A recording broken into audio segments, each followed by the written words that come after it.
If you've ever done a road trip before, you'll be sure to agree that the success to any trip is in your planning and your preparation prior to leaving. Once our vehicle requirement checks were done and all our camping gear was in order, we had one last important stop to make before leaving the next day. This was to the Reda's lure factory, where we were able to stock up on all the latest lures to make sure that our 6 days on the river would be as successful as possible.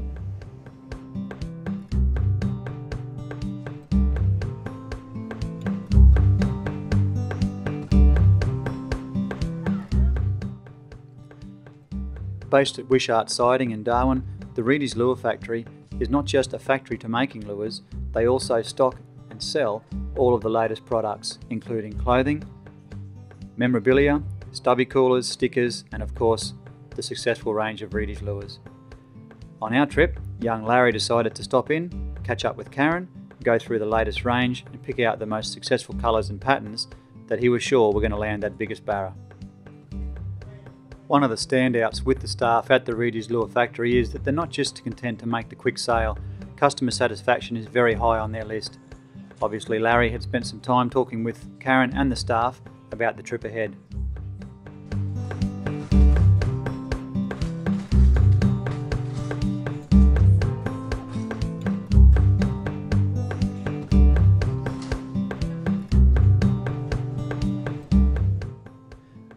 With all the gear packed away, leaving the Reda's Lure Factory, we were ready for the departure, 4:30 AM the following morning.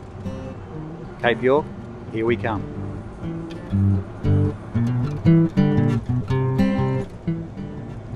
With a belly full of coffee at 4:30 in the morning, many things start going through your head. Is the vehicle ready for the trip? Are we going to make it? Are we going to get back?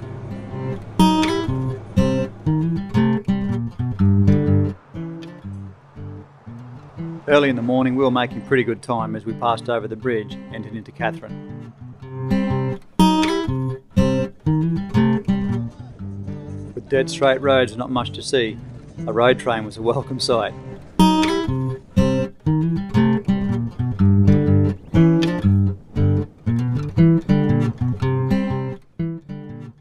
Towards the end of a very long first day, we finally made it to the popular Three Ways Roadhouse, where we stopped for a quick fuel up, heading on to our final destination for the evening, which was at the Barclay homestead.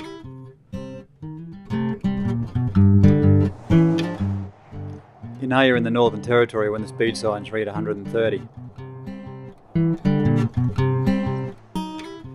Early the following morning, we hit the brakes, slowed down to 110 as we crossed the border and entered Queensland.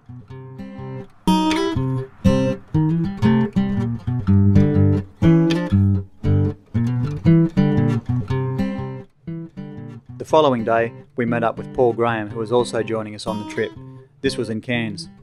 Before leaving the next day, we had one last stop to make at the TJM store in Cairns to pick up a 60-litre fridge and also an Engel Eclipse fridge, which we were going to use for the 6 days on the water.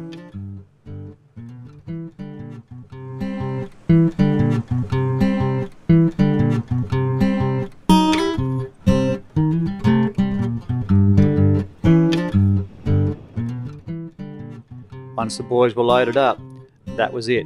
The next day was going to see us hit the dirt, where we were going to start the real adventure.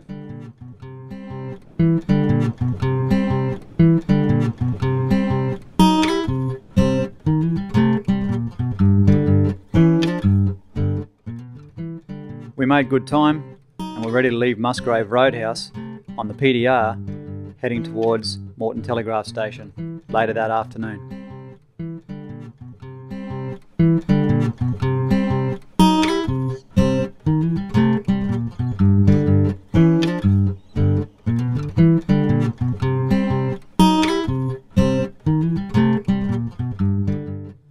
For anybody who hasn't headed to Cape York before, we can highly recommend John and Mary and the staff at Musgrave Telegraph Station. Not only is there good food, souvenirs, but also some accommodation as well. A great little place to stop, rest your legs and have a look around.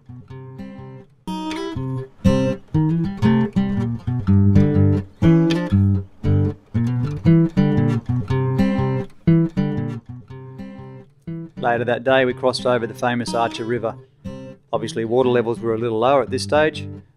Generally through the wet season this part of the road is impassable.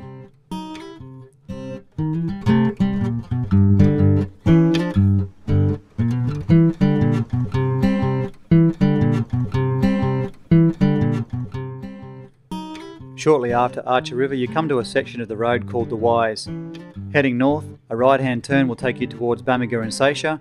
Heading straight ahead will take you into the famous area of Weipa. We were turning right here. Morton Telegraph Station was only just up the road.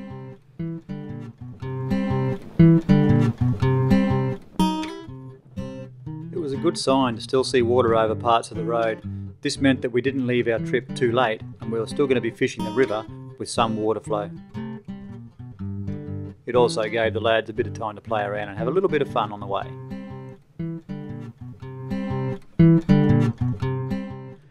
Our excitement and anticipation was fairly high at this stage as we approached the bridge that crossed over the Wenlock River.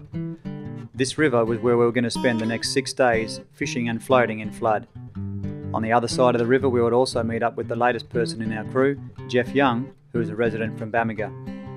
From here, we took our boats and our gear down to the banks, got everything set up and cast away.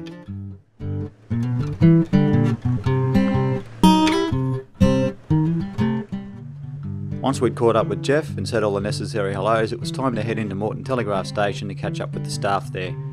We also had to unpack the vehicles, get everything organised, and leave the vehicles at Morton Telegraph Station in a secure area for the next 6 days while we were on the water.